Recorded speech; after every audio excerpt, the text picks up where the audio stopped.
నమస్కారం అమ్మా. నమస్తే అమ్మా. అమ్మా, లక్ష్మీదేవి గురించి అందరం ఎక్కువగా మాట్లాడుకుంటూ ఉంటాం. అవునమ్మా. మనం ఎక్కువ ఆరాధించడం కూడా లక్ష్మీదేవిని అందరం ఆరాధిస్తూ ఉంటాం. కానీ దరిద్ర దేవత కూడా ఉంది, దరిద్ర లక్ష్మి అని కొన్నిసార్లు వింటుంటాం. లక్ష్మీదేవి దరిద్ర లక్ష్మి ఇద్దరికి ఏమైనా సంబంధం ఉందా అమ్మ? రిలేషన్ ఏమైనా ఉందా వాళ్ళిద్దరికి? ఉందమ్మా. ఆవిడ అక్కగారు, ఈవిడ చెల్లెలు. అక్క చెల్లెలే. ఆవిడ జ్యేష్ఠాదేవి అంటారు ఆవిడ్ని. జ్యేష్ఠ అంటే పెద్దది, పెద్ద ఆవిడ లక్ష్మి, దరిద్ర దేవత. చిన్న ఆవిడ లక్ష్మీదేవి. అందుకే పూర్వకాల ఇళ్లలో ఎవరి మీద కోపం వస్తే దరిద్రం అని దష్ట అనేవారు. అంటే జ్యేష్ఠకు సంబంధించింది దష్ట. అంటే వ్యవహారంలో అట్లా ఊర్లలో నిజంగా దష్ట అంటారు కదా, అంటే నువ్వు దరిద్రం అని అర్థం అక్కడ. జ్యేష్ఠాదేవి అని అంటే ముందు ఆవిడ పుట్టింది, తర్వాత లక్ష్మీదేవి పుట్టింది. ఎప్పుడైనా ఏదన్నా మనం చేసేటప్పుడు ఏమవుతుందమ్మా, పనికిరాంది ముందు వస్తుంది, పనికొచ్చేది తర్వాత వస్తుంది. పాల సముద్రం తరచినప్పుడు ఏమొచ్చింది? ముందు హాలాహలం వచ్చింది, అందులోంచి చెడంతా వెళ్ళిపోయింది, తర్వాత అమృతం వచ్చింది. పొలంలో పంట వెయ్యంగానే చేసే పని ఏమిటి? కలుపు తీస్తారు కొద్ది రోజుల్లో. పనికిరానివి తీసేస్తే పనికొచ్చేది ఏపుగా వస్తుంది. అట్లాగే ముందర లక్ష్మీ జ్యేష్ఠాదేవి ఆవిర్భవించి ఆ తర్వాత లక్ష్మీదేవి ఆవిర్భవించింది అని చెప్తారు. ఇది వాళ్ళకున్నటువంటి చుట్టరికం. అక్కా చెల్లెలు. ఈ అక్కా చెల్లెలు ఇద్దరు కలిసి ఉండరు. ఈవిడుంటే ఆవిడుండదు, ఆవిడుంటే ఈవిడుండదు, అంతే. ఇద్దరు ఒకటే. ఎలాగంటే నాణ్యానికి ఉన్న బొమ్మ బొరుసులాగా. నాణ్యం ఈ రెండిటికి ఉన్న చుట్టరికం ఏమిటి? ఒకదానికి ఉన్న రెండు సైడ్స్ అంతే, రెండు వైపులు. అలాగే ఒకే ఒక సంపదకి లేకపోవడం, ఉండడం అనేటటువంటి రెండు లక్షణాలు ఉంటాయి గనక ఆవిడ జ్యేష్ఠాదేవి, ఈవిడ లక్ష్మీదేవి. ఈవిడుంటే ఆవిడుండదు, ఆవిడుంటే ఈవిడుండదు.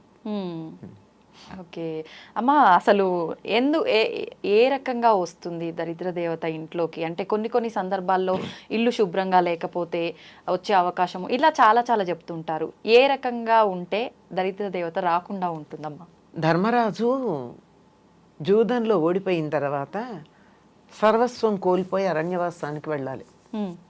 అంటే దరిద్ర దేవత ఆవహించాలి కదా, సంపదలు కోల్పోయి. అప్పుడు లక్ష్మీదేవి అంటుంది, జానపద గేయం అమ్మ ఇది.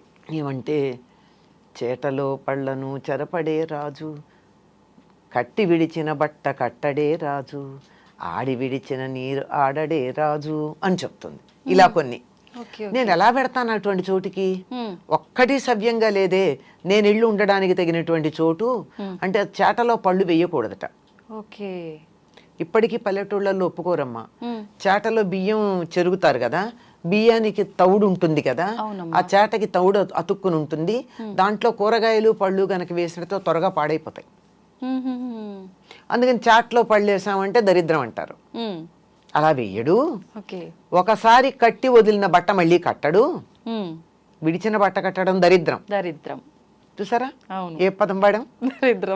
దరిద్ర దేవత. అలాగే ఒకళ్ళు స్నానం చెయ్యగా మిగిలిన నీళ్లతో స్నానం చేయడం, అది కూడా దరిద్రం అమ్మ. ఇప్పుడు మీరు పల్లెటూళ్ళలో పెద్దలు ఇంట్లో ఎవరైనా ఉంటే స్నానం చేసేటప్పుడు ఒక బకెట్లో నీళ్లు తీసుకుంటాం, స్నానం చేస్తాం, అడుగున ఆఖరి దాకా పోసుకోం కదా, కాసి నీళ్లు మిగిలిస్తాం. ఆ మిగిల్చిన కింద పోసి బకెట్ బోర్లించి వస్తారు. ఆ మిగిలిన నీళ్లతో ఇంకోళ్ళు స్నానం చేయకూడదు. మామూలుగా అందులో నీళ్లు వదలొద్దు అనటం విన్నాం, కానీ దాని వెనకాల రీజన్ ఇదని ఇప్పుడు తెలిసిందమ్మా. కానీ ఆఖరి నీళ్లు పోసుకోకూడదు, ఆఖరి నీళ్లు పోసుకోకూడదు, వదిలిపెట్టకూడదు. కనుక వాటిని కింద పారబోసి వచ్చేస్తాం కదా. అంటే ఆడి విడిచిన నీరు ఆడడే రాజు అని ఒక జానపద గేయాలు ఇవన్నీ మనకి. ఇవన్నీ ఎక్కడ దరిద్ర దేవత రావడానికి వీల్లేని ప్రదేశాలు ఇవి. అంటే దరిద్రం రావాలంటే ఏం చెయ్యొచ్చు? విడిచి బట్టలు అక్కడ పడేసి మళ్ళీ కట్టుకోవడం, విడిచిన బట్టలు కట్టుకోవడం దరిద్రమే కదమ్మా. కంపు కొడతాయి, పాడైపోతాయి, వాసన వస్తాయి. బట్టలు బోల్డ్, they carry many things with them. అంచేత అవి. తర్వాత ఒకళ్ళు వాడిన నీళ్లు మళ్ళీ వాడడం, ఎంగిళ్ళు తినడం, అశుభ్రంగా ఉండడం, అశుచిగా ఉండడం, ఇలాంటివన్నీ కూడా దరిద్రం ఉంటుంది అని చెప్పడానికి సంకేతం. ఇలాంటి చోట ఆవిడికి నచ్చుతుందిట వస్తుంది. ఇది ఈవిడిలా ఉంటి చోట్ల గురించి చెప్పడం కన్నా లక్ష్మీదేవి తాను ఎక్కడుంటానో కొన్ని ప్రదేశాలు చెప్పింది. ఆ లక్ష్మీదేవి ఉంటానని చెప్పిన ప్రదేశాలకి భిన్నంగా ఉంటే లక్ష్మి ఉండదు. లక్ష్మి లేదు కనుక ఇవిడ వచ్చి కూర్చుంటుంది. లక్ష్మి తాను ఎక్కడ ఉంటానని చెప్పింది, శుచిగా ఉండాలి. శుచి అంటే మనిషి శుచిగా ఉండాలి, ఇల్లు శుచిగా ఉండాలి. అవునమ్మా. మనసు కూడా శుచిగా ఉండాలి. ఇది మేము అందరం ఇది వదిలేస్తాం అదే కదా. మనసులో ఎంతసేపు నేను నీట్గా మంచి బట్టలు కట్టుకుని సెంట్లు అవి కొట్టుకుని ఇల్లంతా నీట్గా పెట్టుకుని కొత్త ఇప్పుడే మీరు ఏదో ఐకియానో ఏదో రకంచి ఫర్నిచర్ తెప్పించి నీట్గా అక్కడ పెట్టాం అంతే బా అనిపిస్తుంది. కానీ ఇంట్లోకి వెడితే అంత నీట్గా ఉన్నా ఒక్క 2 నిమిషాలు కూర్చోవాలనిపించదు. ఎప్పుడు బయటపడదామా అనిపిస్తుంది. అంటే వాళ్ళ మనసులో ఉన్నటువంటి భావాలు అంత వ్యతిరేకమైనటువంటి లక్షణాన్ని కలిగి ఉన్నాయి, ప్రతికూల లక్షణాలు. కనుక అటువంటి చోటకి లక్ష్మీదేవి ఉండదు. శౌచం లక్ష్మి ఉండాలంటే కావాల్సింది. తర్వాత ఇంట్లో ఎప్పుడు తగాదాలు దెబ్బలాటలు ఉండకూడదు. గాలి వెలుగు ఉండాలి, వెంటిలేషన్ ఎక్కువగా. చీకటి పడ్డాక దీపం ఉండాలి. దీపంలో నేను ఉంటానని చెప్పింది, పూలలో తానుంటానంది. తర్వాత ఏనుగు ముఖంలో ఉంటానంది, చంద్రుడి వెన్నెల్లో ఉంటానంది. లక్ష్మీదేవి ఉంటానని చెప్పినటువంటి వస్తువులు ఇవి. ఇవి మన దగ్గర ఉన్నట్టయితే లక్ష్మి ఉంటుంది. ఈ మధ్య ఎవరో ఈ ఏనుగు ముఖంలో లక్ష్మీదేవి ఉంటుంది కనుక ఇంట్లో ఏనుగులు పెట్టుకోండి అని చెప్పి షాప్ పేరు కూడా చెప్పారు, ఎక్కడ దొరుకుతాయో. ఇది నిజంగా అట్లా పెట్టుకోవచ్చమ్మా? అవసరం లేదు. పెట్టుకోవచ్చు కానీ పెట్టుకోవాలని ఏం లేదు. ఏనుగు ముఖాలు పెట్టినంత మాత్రం లక్ష్మీదేవి ఇంట్లోకి ఏం వచ్చి కూర్చోదు. మనం దెబ్బలాడుకుంటూ ఉంటే ఆవిడ పారిపోతుంది. ఇంట్లో ఒకళ్ళనొకళ్ళు తిట్టుకుంటూ ఉన్నా, అప్పుడు కొంతమంది ఇళ్లలో ఫ్లయింగ్ సాసర్స్ ఉంటాయి భోజనాల దగ్గర, అలాంటివి ఉన్నా లక్ష్మీదేవి పొరపాటును కూడా దరిదాపుల్లోకి రాదు. వీలైనంత దూరంగా ఉండే ప్రయత్నం చేస్తుంది. వస్తున్నదన్నా పారిపోతుంది. అంటే దరిదాపుల్లో కదా, కొన్ని రోజుల పాటు రాదు. అంచేత మనకి సంపద కావాలి అంటే నవ్వుతూ ఉండాలి. అదే చెప్తారండి, ఇంటికి సంపద ఎవరంటే చిరునవ్వు ఉన్న మొహాలట. నవ్వుకుంటూ ఎప్పుడు నవ్వగలం మనం? మనసు బాగుంటే, అందరూ ఆహ్లాదంగా ఉంటే, ఒకళ్ళ పట్ల ఒకటి శత్రుభావం లేకుండా ఉంటే అక్కడ లక్ష్మీదేవి ఉంటుంది. అంటే ఇవి లేని చోట లక్ష్మి ఉండదు. ఇంట్లో శుచిగా లేకపోయినా, దెబ్బలాడుకుంటూ ఉన్నా, పోట్లాడుకుంటూ ఉన్నా, ఏడుస్తూ ఉన్నా, ఏడ్చే చోట కూడా లక్ష్మి ఉంటుంది. ఎందుకంటే కష్టాలు ఎవరికి ఉండవమ్మా, మనుషులకు కాకపోతే మాకులకు వస్తాయా? వస్తాయి. కష్టం వస్తుంది కానీ దానికి ఏడవకూడదు.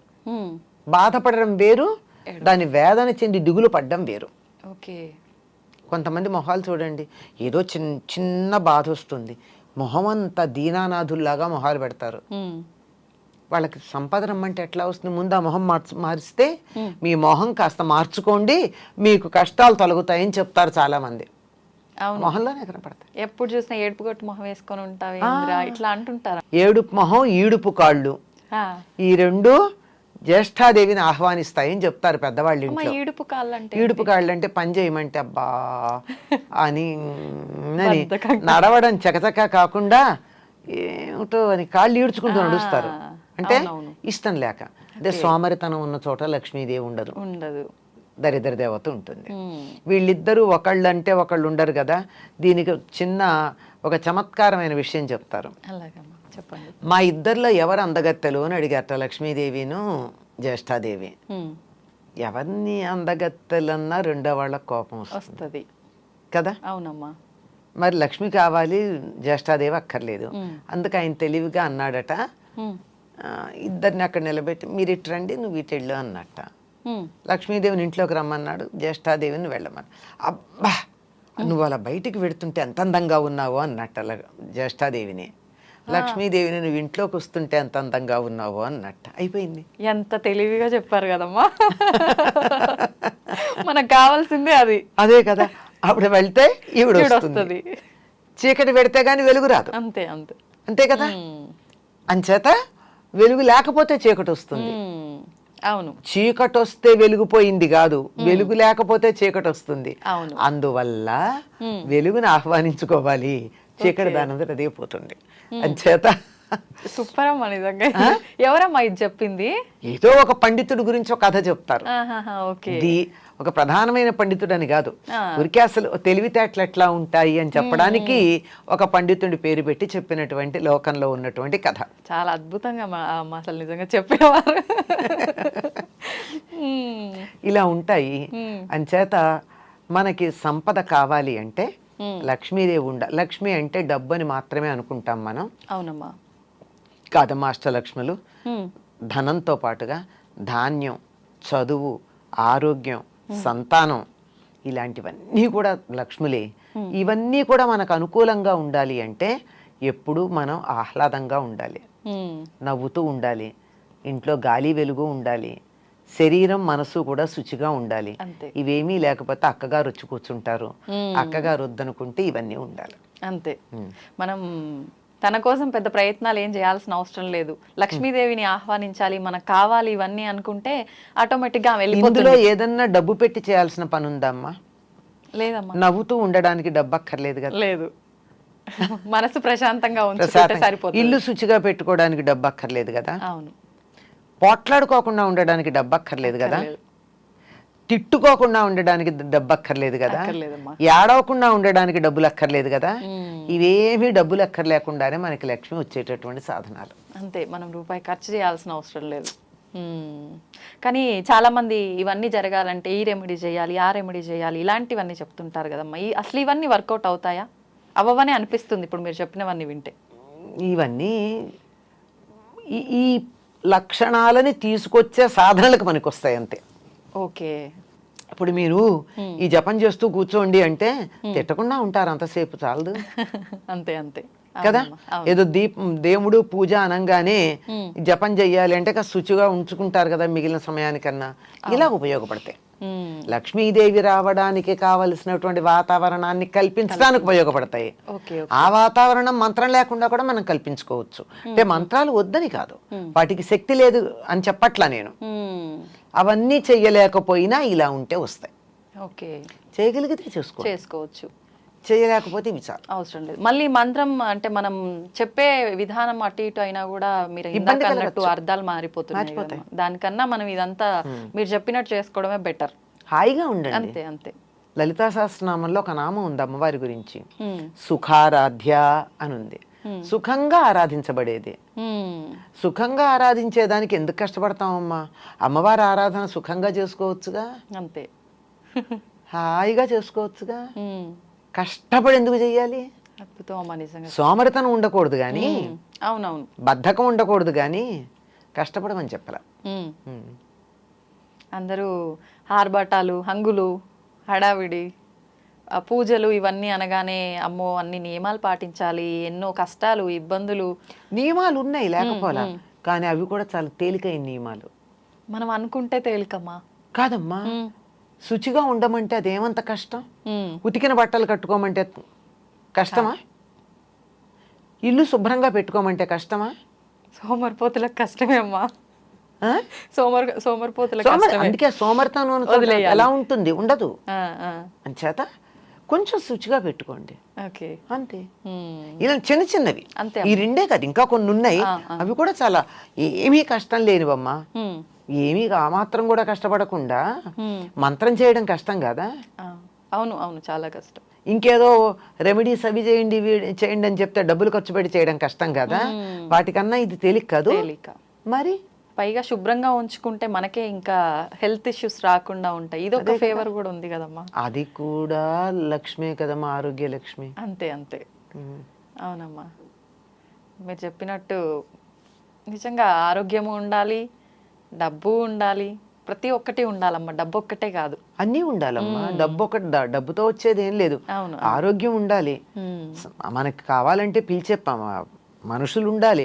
బోల్డ్ మంది పిల్లలు ఉన్నారు, కానీ కప్పుడు కాఫీ ఇచ్చేవాళ్ళు ఉన్నారా? గ్లాసులు మంచినీళ్ళు చేతికి అందించేవాళ్ళు ఉన్నారా? ఏదో దేశాల్లో ఉండి ఎక్కడో ఉండి బోల్డ్ సంపాదిస్తున్నారు, కోట్లు సంపాదిస్తున్నారు. ఆయా దేశాల్లో, ధనవంతమైన దేశాల్లో పెలాషియల్ బిల్డింగ్స్ ఉన్నాయి. కానీ ఇక్కడ అమ్మకో నాన్నకో జ్వరం వస్తే చూసుకోవడానికి పక్కింటి వాళ్ళ మీదో పని మనిషి మీదో ఆధారపడాలి. అవును, అది సంతాన లక్ష్మి కాదు, అది మ్మ్. సంతాన సౌభాగ్యం కాదు, సంతానం మాత్రమే ఉంది, సౌభాగ్యం లేదు. ఓకే